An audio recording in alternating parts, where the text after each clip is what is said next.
human being has been created specifically to connect with the Creator. We are a spiritual creature. My darling mother, who's in her 50s, is a highly autistic woman. She would probably learn like maybe the postures, but not the language. She would never be able to learn it. In her case, would her prayer be invalid? No, Sam. If somebody is mentally, physically incapable of doing something, then as long as they are able to do it to the best of their ability, this would be fine. And Salah really means to connect. The formal prayer, the Salah, it's translated as prayer in English, but actually that's not the right way of looking at it. What is the Salah? What is it? So my last question would be in regards to Islamic prayer, but in particular, there's a strict formula to it, isn't there? You say Surah Fatiha, for example, at the beginning, in the correct words in Arabic as well, and use the correct postures and sayings and such. I want to ask why, basically. So, in fact, I talked to Imran the other day about it, and I said I wanted to sort of bring this topic up because I guess it kind of matters to me in a way. Like my darling mother, who's in her 50s, is highly autistic woman, got a mind of a 5-year-old. I mean that in the nicest way to my mother. I love her to bits, but she does have the mind of a 5-year-old. If for example, in her case, she would never be able to compatibilize, say, the language, probably learn like maybe the postures, but not the language. She would never be able to learn it. So would in her case, would her prayer be invalid? Do you get what I'm trying to say? Because no, she wouldn't be able to learn.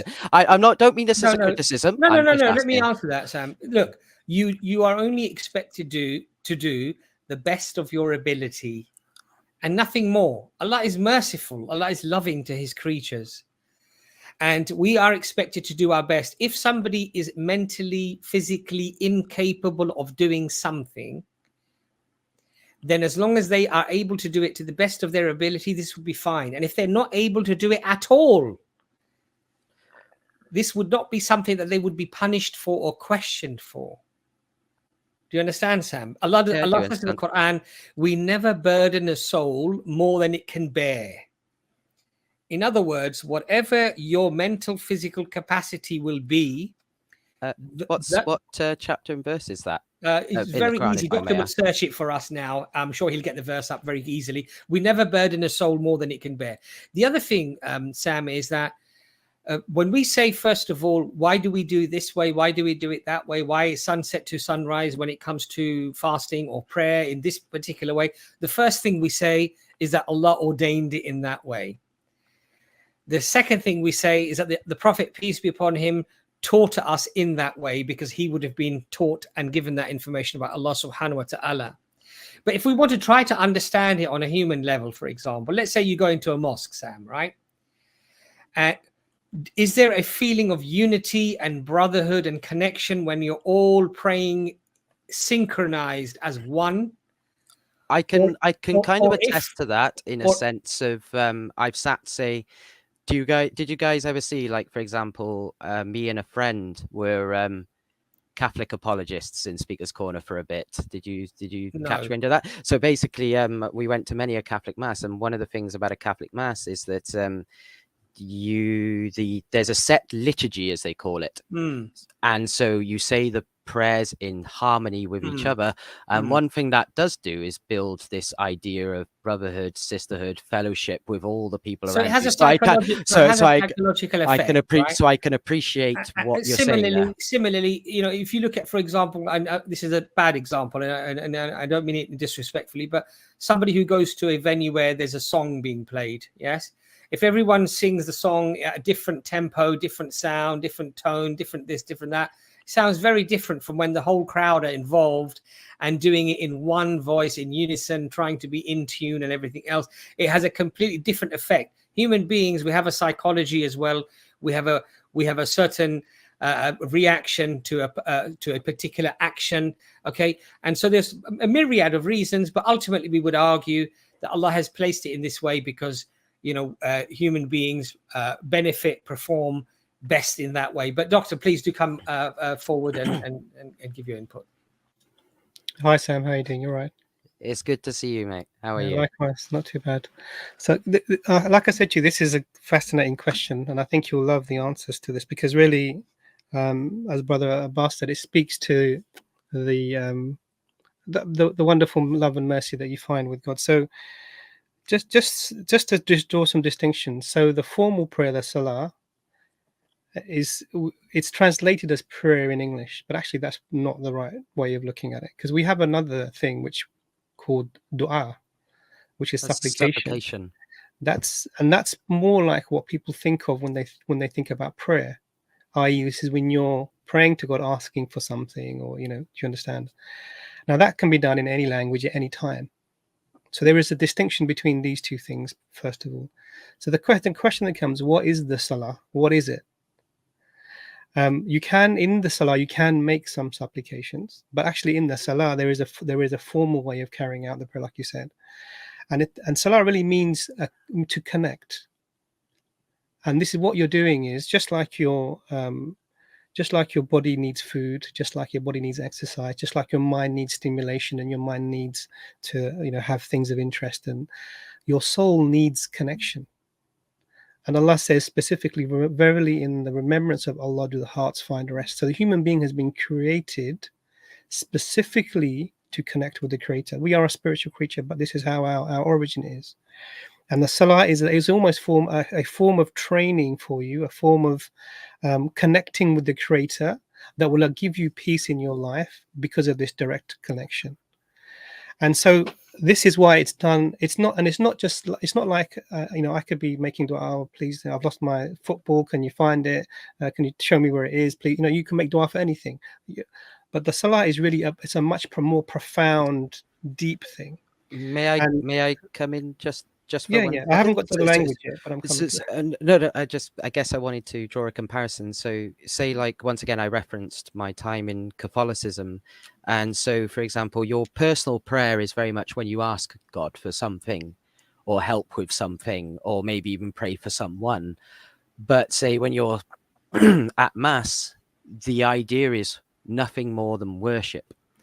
The whole point is worship. It has nothing to do with you or say the person next to you or even the priest. It's the idea that you're all there just to worship God, and the liturgy kind of reflects that. The prayers are aimed not at an individual, and they're not even aimed at you. They're aimed at God specifically, and the saints, but that's Catholicism for you, isn't it? But you know what I mean. But there's another distinction to be drawn in this here as well. So we can pray the formal prayer on our own. So it's not just about congregation. It's not about congregation.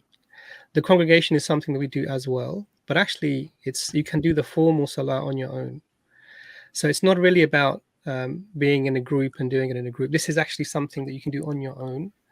And the point here is that it's something special. And what I would say, the other distinction to be drawn here is we don't make up how we do it. We only follow the way the messenger or the prophets of God have done it. So let me give you a very profound example from your Bible. Is when Jesus is in the Garden of Gethsemane, how does he pray? Prays with his forehead down and such. Are you on about John 17 by any chance? So the reference is, the reference to Sam, I'm sure, but that's the point being made here is that do we see Christians praying like this? Not necessarily, no. Not necessarily, and this is the really important distinction, because why? The salah is that connecting thing that connects you to the Creator, so that gives you peace in your soul, and it gives you that continual renewal of your faith and your iman, and that's done regularly throughout the day, just like we eat regularly throughout the day and we exercise regularly throughout the week. This is why this is done in that way, and we do it in the methodology of the Prophet, because the Prophet is the one who's communicated with the Creator, who's told them, this is how I want you to connect to me in these specific times. Now, I would say that if Jesus, peace be upon him, were alive today and he came into a church and they were doing mass, he would not know what they were doing.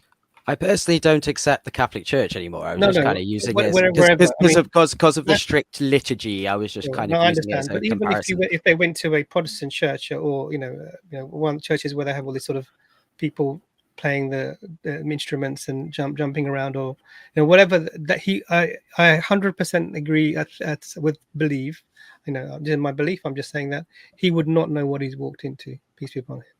I personally think you wouldn't anyway, like because of the Catholic Church's riches and how it's So the point here is that this is really about this is now when it comes to your mum, may Allah guide her, and give her health and a long life, and make her happy with. If we have someone who is for what I don't know too much about your mum, so I'm just, so if I say anything that's offensive, I don't mean to offend. I'm just giving an example. In fact, I'll phrase it in another way. The Prophet, peace be upon him, said that the pen is lifted from three. There are three groups of people who are not judged. Not even their deeds are written down. Who are they? The sleeping one until they awaken, the child until it reaches the age of maturity, and the one who is not able to use their rational faculties. So if you have someone who is challenged in a way that they're not able to, be in a position of making choices and be morally culpable, then they, first of all, they wouldn't be judged anyway.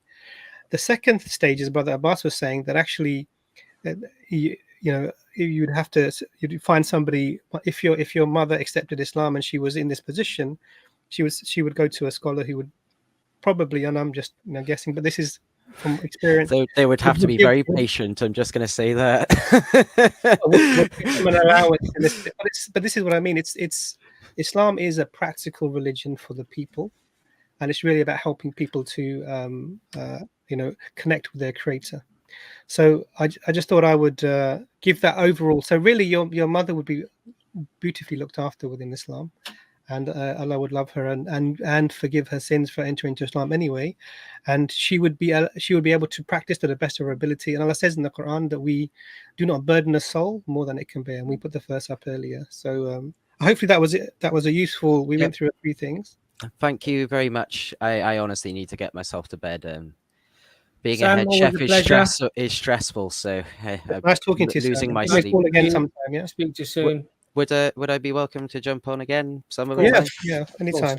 Cheers, guys. We won't talk about profiteroles. We'll talk about something else. And not breastfeeding, please. No, we'll give that a miss as well. Thank you, Sam. God bless. Bye then.